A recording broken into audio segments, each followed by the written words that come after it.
Last week we were talking about the concept of biblical ingredients to a church that is an impactful church. ഒരു സഭ ഉളവാക്കുന്ന ഒരു സഭയാകണമെങ്കിൽ അതിനാവശ്യമായ കാര്യങ്ങൾ എന്തൊക്കെയാണ്? Just as a summary, we looked at 3 things last week. 1, the genesis of an impactful church is the obedience that the church has. സ്വാധീനമുളവാക്കുന്ന സഭയുടെ അതിൻ്റെ ജനനമുളവാകുന്നത് അല്ലെങ്കിൽ ജനനം എന്ന് പറയുന്നത് അനുസരണമുള്ള, പ്രത്യേകിച്ച് ദൈവവചനത്തോട് അനുസരണമുള്ള ഒരു സഭയായിരിക്കണം. The catalyst of an impactful church is the unity of the church. സഭയെ മുന്നോട്ട് കൊണ്ടുപോകുന്ന അതിൻ്റെ കാതലായ വിഷയമെന്ന് പറയുന്നത് സഭയുടെ ഐക്യതയാണ്. And the last thing that we looked at last week is the attraction or the allure of an impactful church is the filling of the Holy Spirit. ഒരു സഭയെ ആകർഷണ വസ്തുവാക്കി മാറ്റുന്നത് വേറെ ഒന്നുമല്ല, നമ്മളെല്ലാവരും ദൈവത്തിൻ്റെ ആത്മാവിനാൽ നിറയുമ്പോഴാണ്. Without the Holy Spirit, we can have all kinds of programs. Without the Holy Spirit, we can have all kinds of preachers.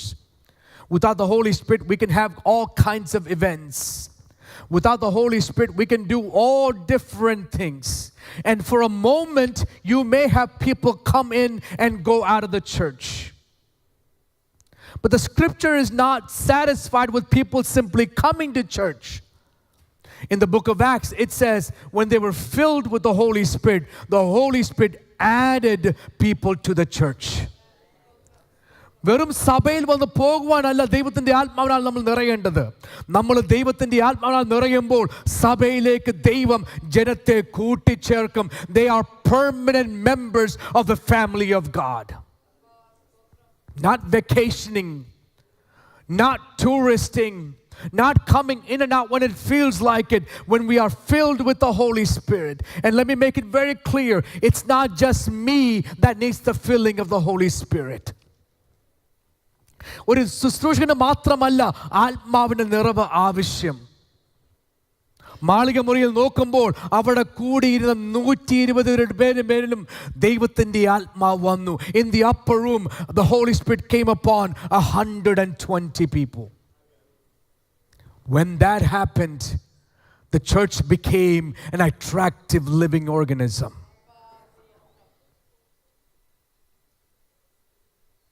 I could come up here next week in the greatest fashion trend possible, with a ripped jeans and muscle shirt, a baseball hat, with a couple of chains. Maybe I'll go get tattooed up a little bit, so I'll do a couple of I get tatted up and I show up here, and all of a sudden I may become viral. But that does nothing to the kingdom of God. That does nothing for the church of God. The church of God was never meant to follow the patterns of the world. The church of God was called to influence the world and the people who live in it. That's why the word of God is clear. You are the light of the world. Who is that? You and I are the light of the world. If that's the case, that tells you in that verse, there are people in darkness that need to see the light. It's not up to me when I see darkness to go turn off my light and fit in with what I see. That's not what I'm called to do. I am called to be the light in which people are stumbling and falling and going into death. My responsibility is be filled with the Holy Spirit and become a light to the people who are living in the darkness. You are the salt of the earth. You're the salt of the earth. What is the salt's responsibility? To preserve and to bring about the flavor in whatever you're making. If that's the case, instead of bringing flavor to the life of people, instead of preserving relationships and preserving life and the value of life, if I fit in with what the world is doing, I will be the one to say, you do you, dear, I'll do me. No, the word of God says, be the salt of the earth. And no human mechanisms, strategies, methods, philosophies, or seminars can make us the salt of the earth. No conferences can make us the light of the world. You want to be the salt of the earth, you want to be light of the world, be filled with the Holy Spirit. Why is it that the church needs the Holy Spirit to be attractive? ഒരു സഭ ആകർഷണമാക്കണമെങ്കിൽ, ആകർഷണ വസ്തുവായിട്ട് മാറണമെങ്കിൽ എന്തുകൊണ്ടാണ് ഈ ദൈവത്തിൻ്റെ ആത്മാവിൻ്റെ ആവശ്യകത? The church belongs to Christ. The church is the body of Christ. And for the church to be impactful, the church must be led by the same Christ who paid the price for the church to be born. ഈ സഭയ്ക്ക് വില കൊടുത്തൊരു വ്യക്തിയുണ്ട്. ഈ സഭയെ നയിക്കേണ്ടത് ആ വില കൊടുത്ത വ്യക്തിയാണ്. ഈ സഭയെ മുന്നോട്ട് കൊണ്ടുപോകേണ്ടത് ആ വില കൊടുത്ത വ്യക്തിയാണ്. ആ വില കൊടുത്ത വ്യക്തി മറ്റാരുമല്ല, നസ്രയനായ യേശു ക്രിസ്തു മാത്രമാണ്.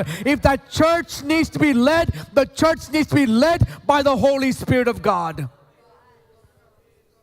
It's not by any people in the church. God uses the people. It's not by any money in the church. God has given the blessings for us to give unto the Lord. പക്ഷെ പൈസ ഉണ്ടെങ്കിലും ആളുണ്ടെങ്കിലും ദൈവത്തിൻ്റെ ആത്മാവ് നമ്മളെ നടത്തുന്നില്ല എങ്കിൽ സഭയ്ക്ക് വലിയ കാലം നിൽക്കുവാൻ സാധിക്കത്തില്ല. അതുകൊണ്ടാണ് ദൈവം പറഞ്ഞത്, നിങ്ങൾ മാളിക മുറിയിൽ കൂടിയിരിക്കുമ്പോൾ ദൈവത്തിൻ്റെ ആത്മാവിനെ പ്രാപിക്കുന്നത് വരെ നിങ്ങളുടെ ശുശ്രൂഷ ആരംഭിക്കല്ല. Don't start your ministry until you're filled with the Holy Spirit. The importance of the Holy Spirit in church is what I want to speak to you about this morning. The Gospel of John, chapter 14. യോഹന്നാന്റെ സുവിശേഷം 14 അധ്യായം. I'm going to read verses 15, 16 and 17. 15, 16, 17 വാക്യങ്ങൾ ഞാനിവിടെ വായിക്കുന്നു. John 14, 15 through 17. If you love me, you will keep my commandments. And I will ask the Father, and he will give you another helper to be with you forever. Even the Spirit of truth, whom the world cannot receive, because it neither sees him nor knows him. You know him, for he dwells within you and will be in you. നിങ്ങൾ എന്നെ സ്നേഹിക്കുന്നുവെങ്കിൽ എൻ്റെ കൽപ്പനകളെ കാത്തുകൊള്ളും. അവൻ സത്യത്തിൻ്റെ ആത്മാവെന്ന മറ്റൊരു കാര്യസ്ഥനെ എന്നേക്കും നിങ്ങളോട് കൂടെ ഇരിക്കേണ്ടതിന് നിങ്ങൾക്ക് തരും. ലോകം അവനെ കാണുകയോ അറിയുകയോ ചെയ്യായികയാൽ അതിന് അവനെ ലഭിപ്പാൻ കഴിയുകയില്ല. നിങ്ങളോ അവൻ നിങ്ങളോടുകൂടെ വസിക്കുകയും നിങ്ങൾ ഇരിക്കുകയും ചെയ്തുകൊണ്ട് അവനെ അറിയുന്നു. This is the promise of the Holy Spirit to the disciples as Christ is now preparing for his ascension, and the disciples feel like they'll be left alone, orphaned on this earth. Christ is making a promise to him. I'm not leaving you as an orphan. I'm about to go and send you the promise of the Holy Spirit to live with you. But that blessing, that promise starts with one secret ingredient. When you read 12, it says, when you read verse 14, it says, if you love me, you will keep my commandments. നിങ്ങൾ എന്നെ സ്നേഹിക്കുന്നുവെങ്കിൽ നിങ്ങൾ എൻ്റെ കൽപ്പനകളെ കാക്കും. The promise of the Holy Spirit is contingent on our obedience to what the Lord God says. It's not simply enough to say, Lord, I love you. It's not simply enough to sing of the love of God that we have so much that we proclaim it all day, every day. It's not about that. The love of God is best and only demonstrated in how you obey the word of God. സ്നേഹം കാണിക്കേണ്ടത് നമ്മുടെ പാട്ടിനാലോ നമ്മുടെ കഴിവിനാലോ നമ്മുടെ പ്രാപ്തിയാലല്ല. ദൈവത്തെ നമ്മൾ സ്നേഹിക്കും, നമ്മൾ അറിയിക്കണമെങ്കിൽ ഒരൊറ്റ കാര്യമേ ഉള്ളൂ, ദൈവം എന്ത് കൽപ്പിച്ചോ അത് നമ്മൾ കാക്കണം. It is through obedience and obedience alone that we demonstrate the love that we have for God. Last week during our Thursday Bible study, we were talking about this concept of abiding in Christ. The reality is, many of us, we don't abide in Christ. We visit Christ. നമ്മൾ ക്രിസ്തുവിൽ വസിക്കുകയല്ല, പക്ഷെ വല്ലപ്പോഴൊക്കെ ഒന്ന് വന്ന് കണ്ടിട്ട് നമസ്കാരം, കണ്ടതിൽ വളരെ സന്തോഷം, ഇനിയും കാണാം. The Lord's command was, abide in me and I shall abide in you.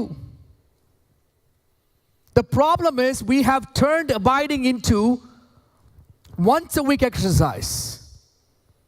Sunday we're all abiding. 12:30 I say the benediction, or whoever says the benediction. 12:31 we're in the car. You said bye to the people and you also said bye to the Lord on the way out. Abiding is not when we come to church together. Abiding is an ongoing process. Abiding is Monday morning. Abiding is Tuesday morning. Abiding is Wednesday night. Abiding is Thursday morning and night, Friday. That's what abiding looks like. Obedience somehow has become that as well. When there's Lord's table, everybody's holy.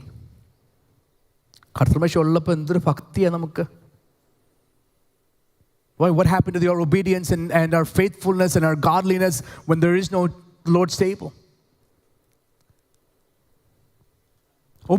Disobedience is not something that God has ever tolerated.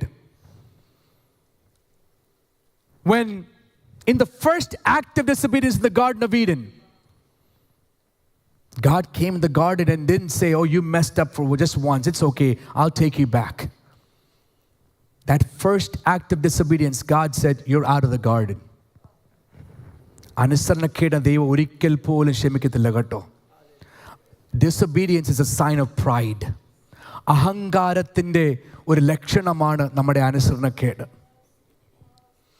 When the Israelites worshipped a golden calf, disobeying the instructions of the Lord God, you know what the Lord God called them? Stubborn, rebellious. ഈ ജനം ദുശാഠ്യമുള്ള ജനമെന്നാണ് ദൈവം പറഞ്ഞത്. അവർക്കൊരു തെറ്റ് പറ്റി, നമുക്കങ്ങ് സഹിച്ചേക്കാം. അതല്ല ദൈവം പറഞ്ഞത്. ദൈവത്തിൻ്റെ സ്ഥാനം, ദൈവത്തിന് കൊടുക്കേണ്ട ആരാധന വേറെ ഏത് വ്യക്തിക്കോ സ്ഥാനത്തിനോ കൊടുത്താൽ നമ്മൾ ചിന്തിക്കണം, ദൈവം നമ്മളെ നോക്കി പറയുന്നത് ദുശാഠ്യമുള്ള ജനം. We are stubborn and rebellious people if we give what belongs to God and give it to anything else in our life. When Moses disobeyed and he struck the rock twice, you know what God said? You have not honored my holiness. ചിന്തിക്കണം, നമ്മുടെ അനുസരണക്കേട് മുഖാന്തരം ദൈവത്തിൻ്റെ വിശുദ്ധിയാണ് നമ്മൾ ചോദ്യം ചെയ്യുന്നത്. മോശയോട് ദൈവം പറയുക, നിങ്ങൾ ഇസ്രായേൽ മക്കൾ കാണുക എന്നെ ശുദ്ധീകരിക്കാൻ തക്കവണ്ണം എന്നെ വിശ്വസിക്കാതിരുന്നു, അല്ലെങ്കിൽ വേറെ വിധി ചിന്തിച്ചാൽ നീ എൻ്റെ വിശുദ്ധിയെ ബഹുമാനിച്ചില്ല. Disobedience is not something that God tolerates. When King Saul disobeyed God, even though he said, I'm bringing all these things to God and for sacrifices, God said, no, I regret making you a king. നമ്മുടെ അനുസരണക്കേട് ദൈവത്തെ ദുഃഖിപ്പിക്കുന്നു. നമ്മുടെ അനുസരണക്കേട് ദൈവം തന്ന അനുഗ്രഹങ്ങൾക്കും പദവിക്കും എതിരായി ദൈവത്തിന് ഖേദമുണ്ടാകുന്ന ഒരു അനുഭവത്തിലേക്ക് നമ്മൾ മാറ്റുന്നു. Disobedience is not something that God tolerates. Think about the life of Jonah. When Jonah disobeyed, think about the amount of losses and damage and fear that one man's action cost. ഒരൊറ്റ മനുഷ്യൻ്റെ അനുസരണക്കേട് കാരണം എത്ര പേർക്ക് നാശനഷ്ടങ്ങൾ സംഭവിച്ചു. യോനയുടെ അനുസരണക്കേട്. So people of God, the promise of the Holy Spirit is available to the church. But we have a requirement. We have a condition. Are you obeying the word of God just as it is said in those scriptures of God? If you love me, you will keep my commandments. Then the Lord God says, I will ask my Father. അനുസരണമുണ്ടെങ്കിൽ നമുക്ക് വേണ്ടി പ്രാർത്ഥിക്കുന്ന ഒരു കർത്താവിനെ നമുക്ക് കാണുവാൻ സാധിക്കും. If we are obedient, we can see the Lord God who is interceding on our behalf. The Lord Jesus said, disciples, if you love me and you obey my commandments, your love is demonstrated through the obedience. From that moment on, I am the one who is asking for you. I am the one who is praying for you. Our obedience results in our God's intercession for us. ക്രിസ്തു നമുക്ക് വേണ്ടി മധ്യസ്ഥ ചെയ്യുന്നെങ്കിൽ വേറെ ആരും ചെയ്തില്ലെങ്കിൽ കുഴപ്പമില്ല. പക്ഷെ നമുക്ക് അനുസരണം ഉണ്ടെങ്കിൽ ഉണ്ടല്ലോ, നമുക്ക് സ്നേഹമുണ്ടെങ്കിൽ ഉണ്ടല്ലോ, നമുക്ക് വേണ്ടി പ്രാർത്ഥിക്കുന്ന, നമുക്ക് വേണ്ടി മധ്യസ്ഥ ചെയ്യുന്ന ഒരു കർത്താവ് ഉണ്ടെന്നാണ് ഈ വാക്യം നമ്മളെ വിളിച്ചു പറയുന്നത്. The Lord intercedes for us. Think about a small illustration from the Old Testament. Here's Abraham, and God called him and said, Abraham, I want you to leave everything that you know, your home, your city, every place, every cousin, every family member, all of that you know, I want you to leave. Come to the 18th chapter of the book of Genesis. In that chapter, the Lord God said, I have to communicate with my friend before I destroy Sodom and Gomorrah. ആ പദവി ചിന്തിച്ചു നോക്കിയേ. സർവ്വ അധികാരമുള്ള ദൈവം ഈ ഭൂമിയിൽ ഒരു കാര്യം ചെയ്യുവാൻ ആഗ്രഹിച്ചപ്പോൾ പറയുന്നു, എൻ്റെ സ്നേഹിതനോട് സംസാരിച്ചല്ലാതെ ഇത് ഞാൻ ചെയ്യുന്നില്ല. That's the privilege that Abraham had. But look at what that privilege allowed Abraham to do. When the Lord God said, I'm about to bring judgment on Sodom and Gomorrah, Abraham didn't say, go ahead, God. I am living comfortably. He said, God, but what if there are 50 righteous people in that city? ദൈവമേ, 50 നീതിമാന്മാര് അവിടെ ഉണ്ടെങ്കിൽ. God said, sure, Abraham, if you say so, if you think there are 50 people there, I will not destroy the city. And from that conversation, Abraham understood that there are not 50 righteous people in that city. That's why next Abraham says, Lord, what if there are 40 people in that nation, in that city?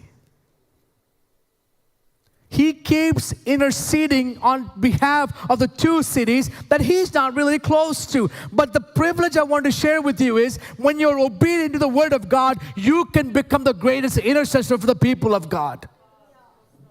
Abraham obeyed everything the Lord God told him. Leave, he left. He didn't know where he was going, he still left. He took his family's belongings and said, we have to go. No problem, no reservations, no hesitation. But that obedience resulted in Abraham having this beautiful relationship where Abraham can sit in the presence of God and say, Lord, what if it's 30 people? What if it's 20 people? What if it's 10 people?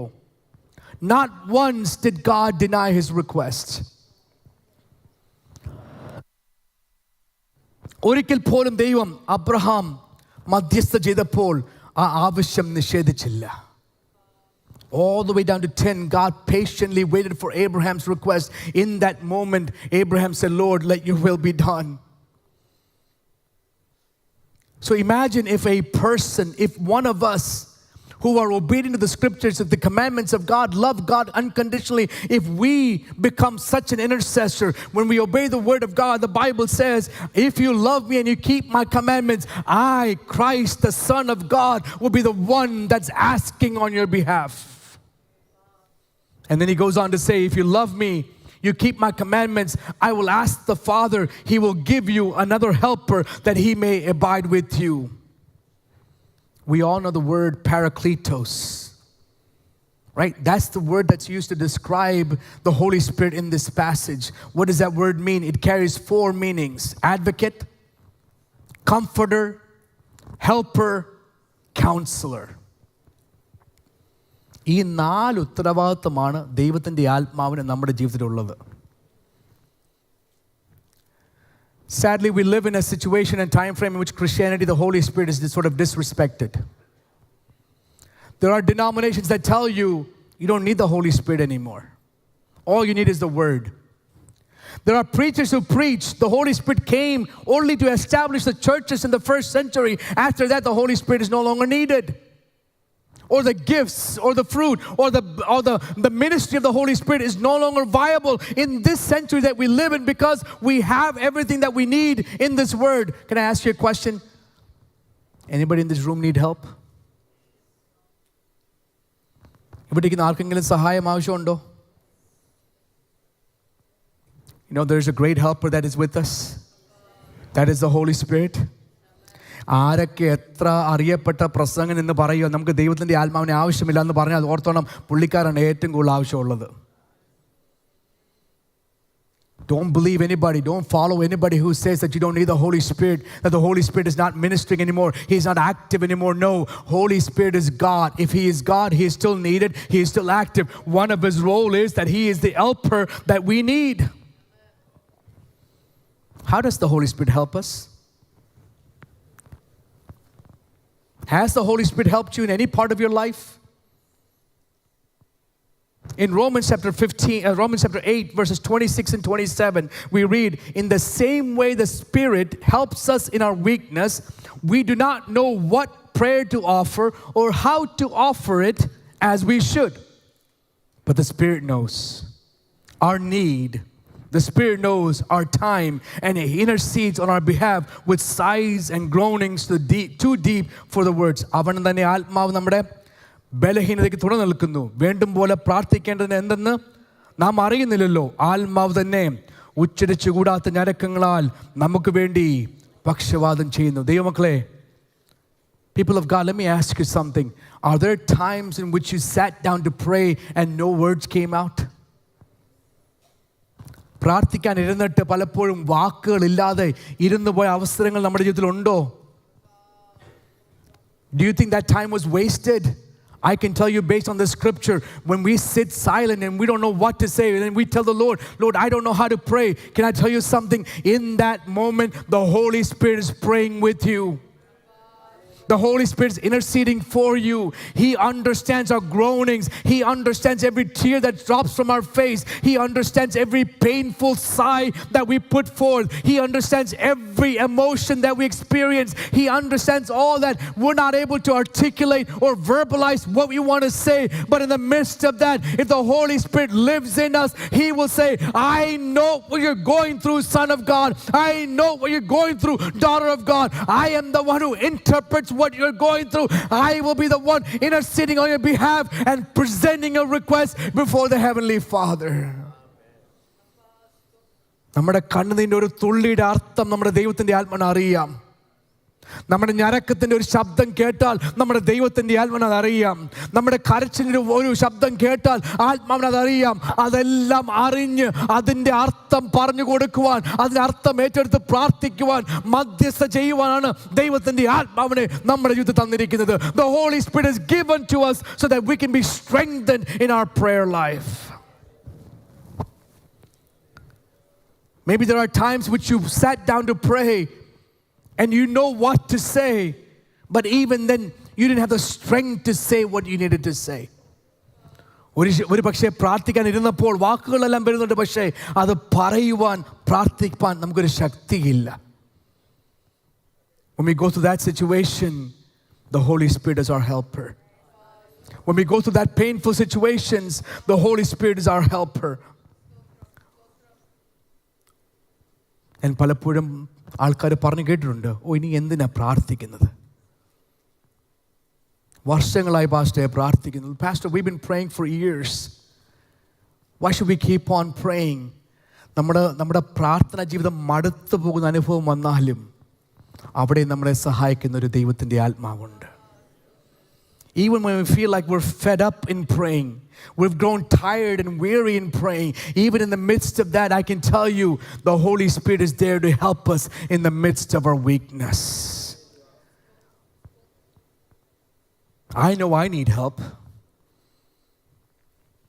In every aspect of my being, whether as a father, a husband, a pastor, an employee, in every aspect of my being, there are days in which I say, "Lord, I need help. I don't know what to do or what to say." And I can tell you, in every one of those moments, you sit in the presence of God and you have no words coming out of you. You sit and spend time in the presence of God. When you get up, the peace that passeth all understanding guards your hearts and mind. Why does that happen? Because the Holy Spirit is interceding on our behalf, praying for us and strengthening us in the process. Secondly, it says He is our comforter. അവൻ നമ്മുടെ ആശ്വാസം പകരുന്ന ദൈവത്തിൻ്റെ ആത്മാവ്.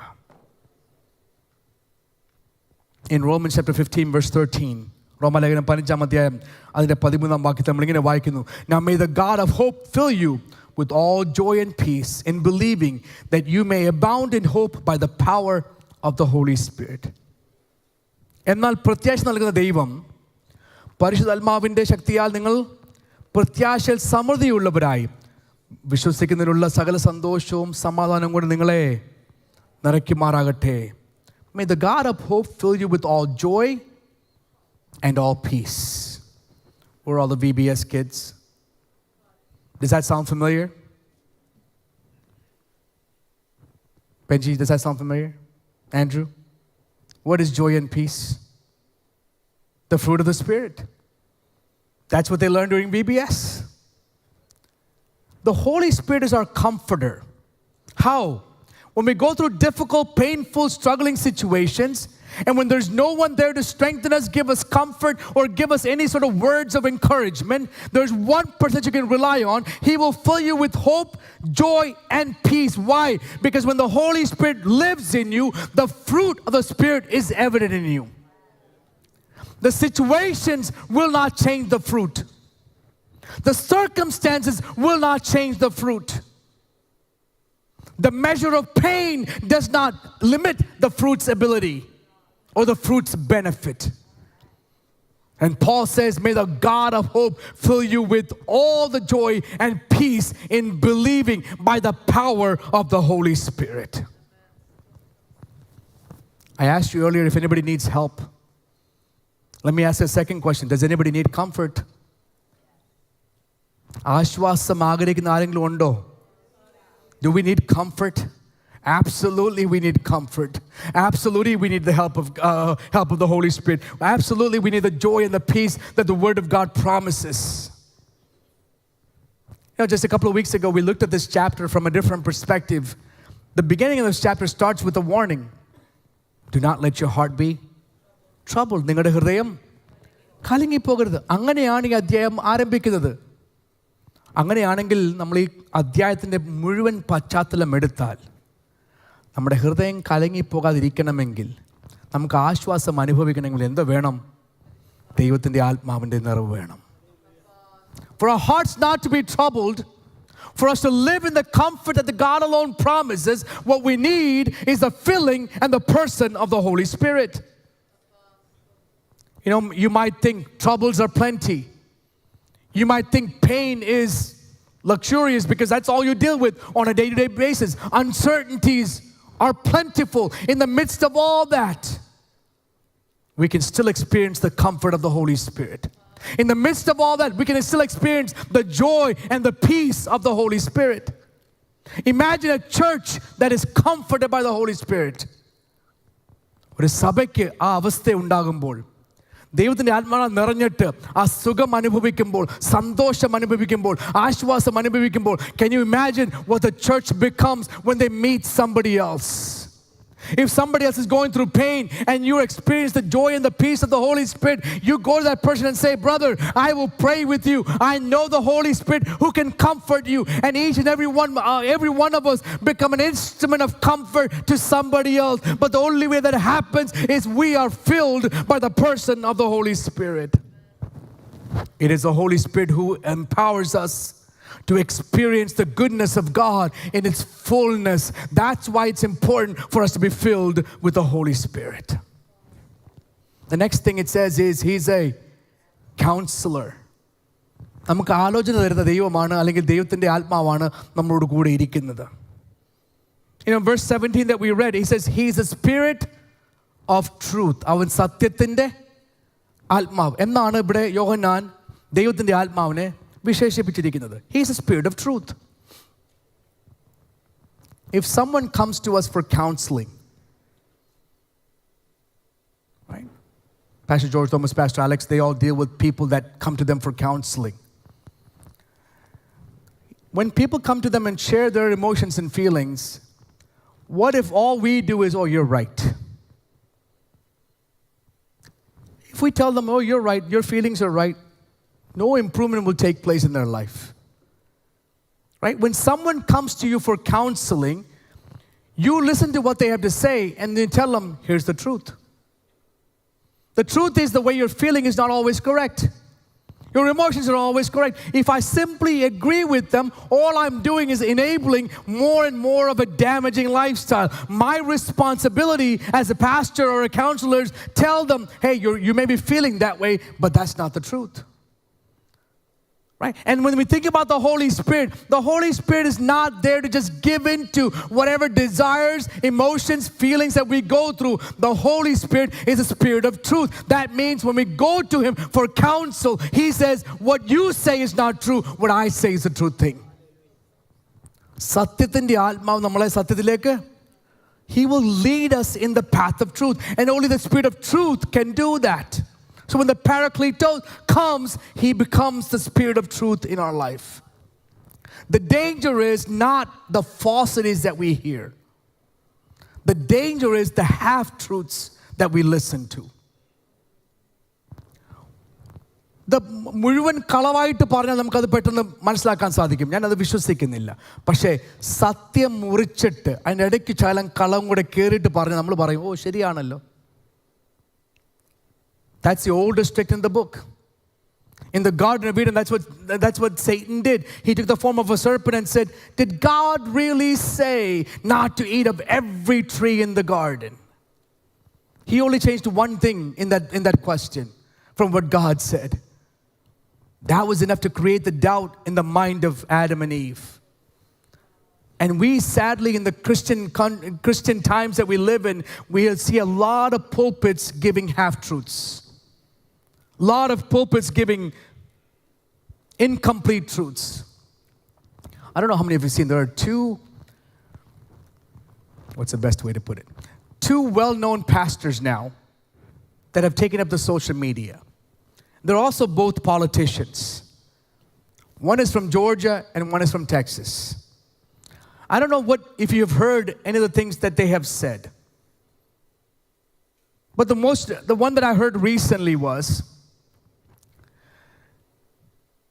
he said, if we are committed to saving and helping each other, we can save ourselves. And there are hundreds of people in his church. നമ്മൾ അന്യോന്യം ഒന്ന് സഹായിക്കാൻ മനസ്സുണ്ടെങ്കിൽ നമുക്ക് നമ്മളെ തന്നെ രക്ഷിക്കാമെന്ന് പുള്ളിക്കാരൻ പറയുക. പാസ്റ്റർ കേട്ടോ, ഒരു ചർച്ചുള്ള pastor. The other guy that is in Texas would say things like, it doesn't matter what lifestyle you live in. Our God is a loving God. നിങ്ങൾ ഏത് ജീവിതവും ജീവിച്ചോ, ഒരു കുഴപ്പവുമില്ല. നമ്മുടെ ദൈവം സ്നേഹത്തിൻ്റെ ദൈവം. A few years ago, I remember somebody sent me a clip of something that happened in Kerala where a pastor said, it doesn't matter what you do inside the house as long as there's blood on the doorpost. കട്ടിലപ്പുറത്തെ വാതിൽക്കല്ലേ രക്തം ഉണ്ടെങ്കിൽ നീ അകത്തിരുന്ന് എന്തും ചെയ്ത് ഒരു കുഴപ്പമില്ല. രക്തം ഉണ്ടെങ്കിൽ സംഹാരകൻ നിന്നെ വിട്ടു പോകും. These are the things that we see and hear preached from different pulpits. These are half-truths and falsities that people proclaim by saying, this is what the word of the Lord says. The word of God does not make any compromises. The Spirit of truth does not make any compromises. And people have hijacked Christianity. People have hijacked gospel to fit what they wanted to fit. A couple of years ago when we had the evangelism effort at Kissimmee, and there was a group of people that I came across who were standing in a group with a big stick in their hand, and they were declaring things and crying out things and speaking loud things, and I got into an argument or debate with them.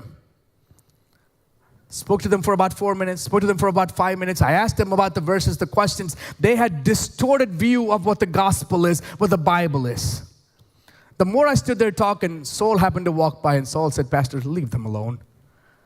Let's walk away. They're not willing to listen to you. The reality is many people have a distorted view of the gospel of Christianity. They've hijacked it for what they need it to be. That's why Paul said, if an angel comes and preaches a different gospel, ഒരു ദൂതൻ കടന്നു വന്ന് വേറെ ഏത് സുവിശേഷം സംസാരിച്ചാലും നിങ്ങൾ അവിടുന്ന് ഓടിക്കൊള്ളും കേട്ടോ. You must run away from that. The Spirit of truth has never changed the gospel. The Spirit of truth does not change the gospel to fit our need.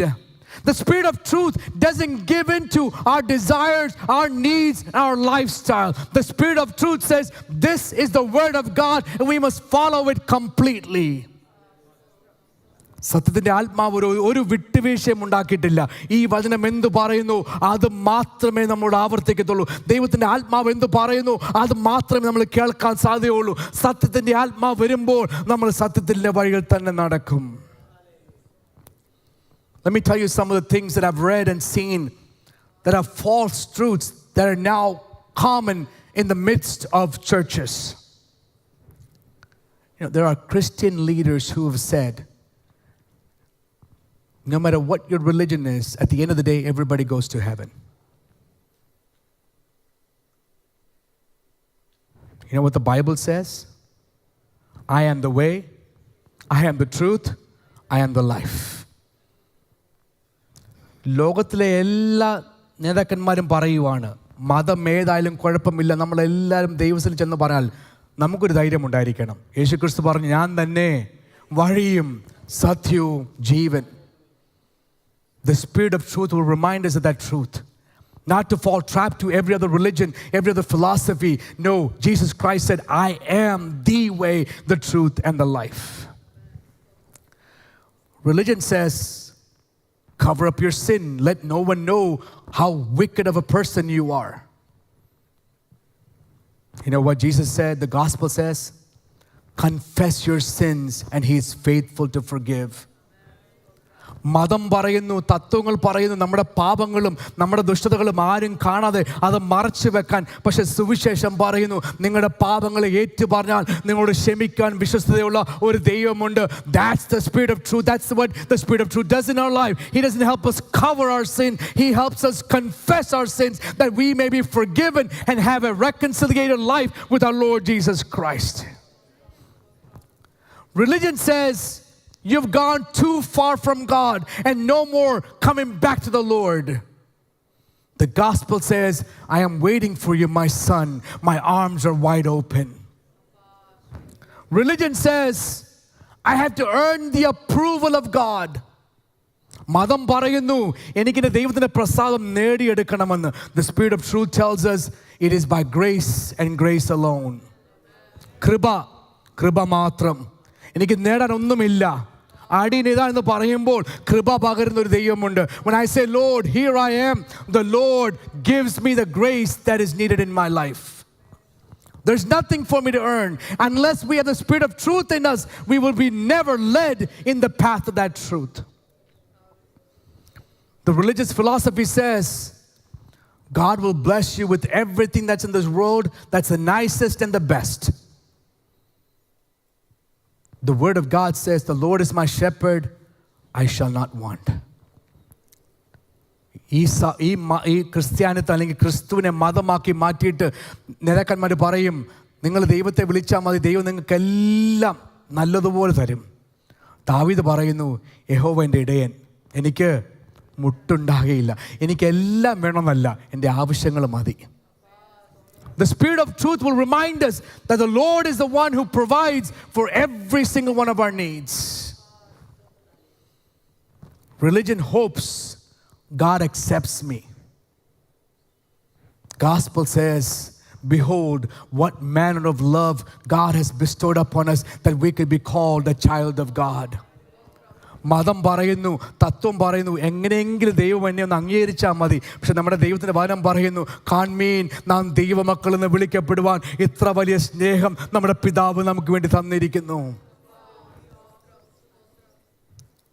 One of the most famous common things that I hear often in religious or Christian circles is, come as you are, God loves you. But Paul says in the book of Romans, my brothers, I beseech you by the mercies of God, may your heart be transformed and may your mind be renewed in the presence of God. സഹോദരന്മാരെ, ദൈവത്തിൻ്റെ മനസ്സിൽ ഓർപ്പിച്ച് നിങ്ങളെ പ്രബോധിപ്പിക്കുന്നത്, നിങ്ങൾ ബുദ്ധിയുള്ള ആരാധനയായി നിങ്ങളുടെ ശരീരങ്ങളെ ജീവനും വിശുദ്ധിയുമുള്ള ദൈവത്തിന് പ്രസാദമായുള്ള ഒരു ആരാധനയായിട്ട് മാറ്റണം. നിങ്ങളുടെ ഹൃദയത്തിന് രൂപാന്തരം ഉണ്ടാകണം, നിങ്ങളുടെ ചിന്തകൾക്ക് രൂപാന്തരം ഉണ്ടാകണം, നിങ്ങളുടെ മനസ്സിന് രൂപാന്തരം ഉണ്ടാകണം. It's not simply come as you are and God loves you. Come as you are, but you must surrender to have your heart and your mind and your thoughts and your emotions and your will and your life changed and transformed. What religion says is not always truthful, but when the Spirit of truth comes into our life, He will lead us in the path of truth. So don't fall prey to all the things that you see on different media platforms. Don't listen to every preacher that says one verse here or there and puts his own opinion into the perspective of what you see. That's not what the Holy Spirit's responsibility is. We need the Holy Spirit so we understand what truth is. The Holy Spirit helps us discern the truth and the not so truth. The Holy Spirit is our comforter, He's our advocate, He's our helper, and He is our counselor. Religion says, I'm not worthy of God's love. The gospel says, while I was still a sinner, God loved me. മതം പറയുന്നു നമുക്കാർക്കും ദൈവത്തിൻ്റെ സ്നേഹത്തിന് യോഗ്യതയില്ല. ശരിയായിരിക്കാം, പക്ഷെ എൻ്റെ ദൈവത്തിൻ്റെ വചനം പറയുന്നു, എൻ്റെ ദൈവം ഞാൻ പാപിയായിരുന്നപ്പോൾ തന്നെ എന്നെ സ്നേഹിച്ചു. Religion says you're secure in your salvation. One day you made a decision to call upon the Lord, and from that moment on you're saved.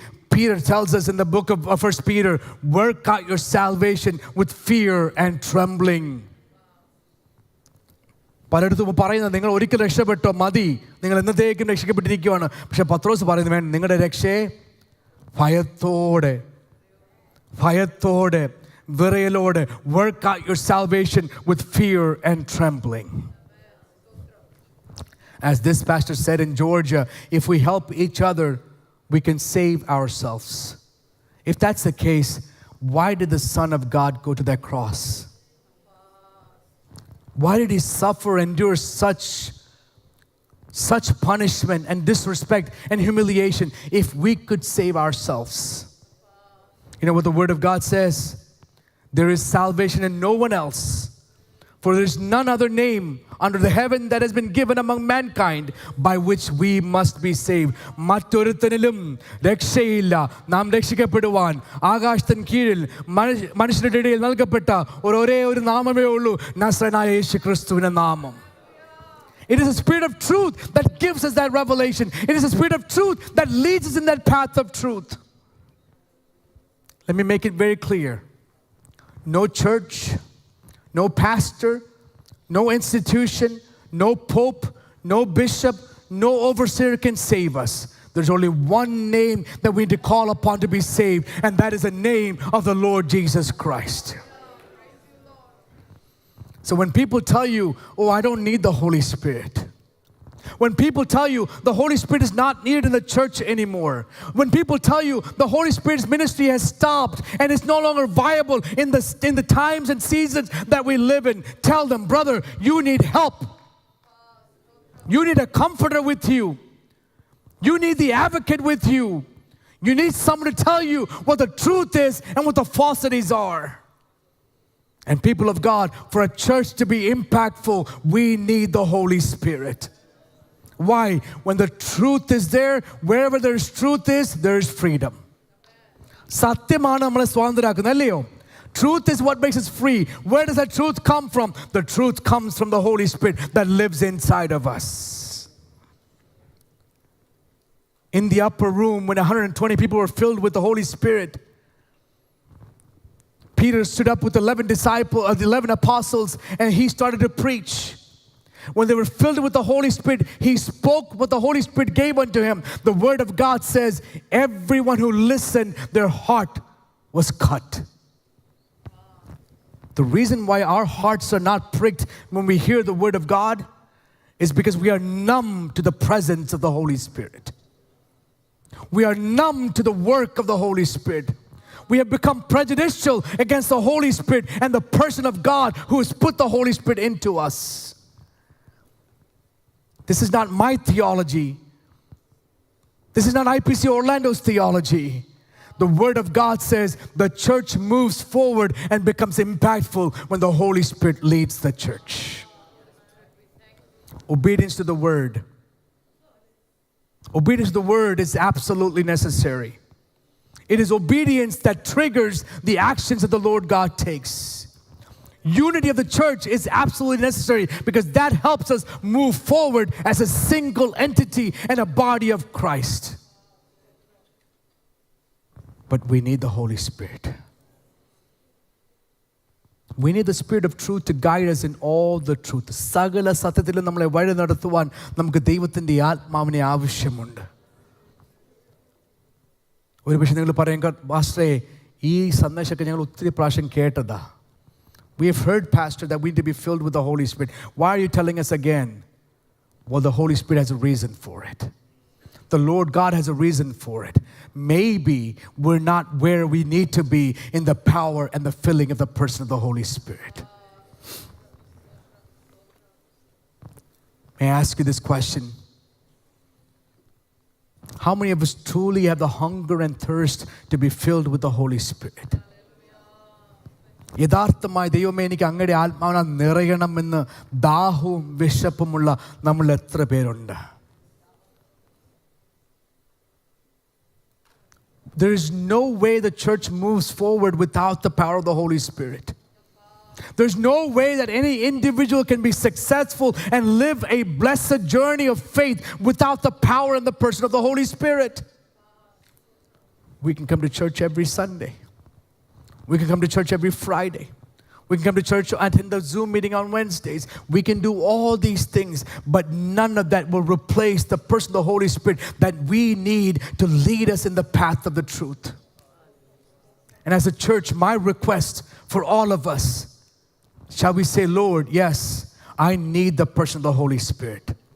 Not just to speak in tongues, but to create and maintain the aspect of unity within the church. Not just to speak in tongues, but to have the gift of prophecy, to have the gift of healing. Not just to speak in tongues, but to minister according to the grace that God has given to me. Not just to speak in tongues because we have exclusively said the Spirit of God is just for that. But let me tell you, the Spirit of God is what enables us to go to Kissimmee Park or this park and share the gospel with somebody else. We need that power to move forward. We need that power to be an impactful church. We need that to be a living organism in the body of Christ. That's what I'm impressing upon every single person, from the youngest to the oldest. Shall we pray, Lord, fill us with the Holy Spirit. Lord, if I have grieved you in any way, by saying, oh, I don't need the Holy Spirit anymore. Or I've listened to preachers who said, I don't need the Holy Spirit anymore. If I've grieved you in that manner, if I have dishonored the Holy Spirit in that manner, Lord, forgive us and fill us with the power and the person of the Holy Spirit. As I said last week, there are no shortcuts in Christianity. There are no shortcuts in ministry. There are no shortcuts in church.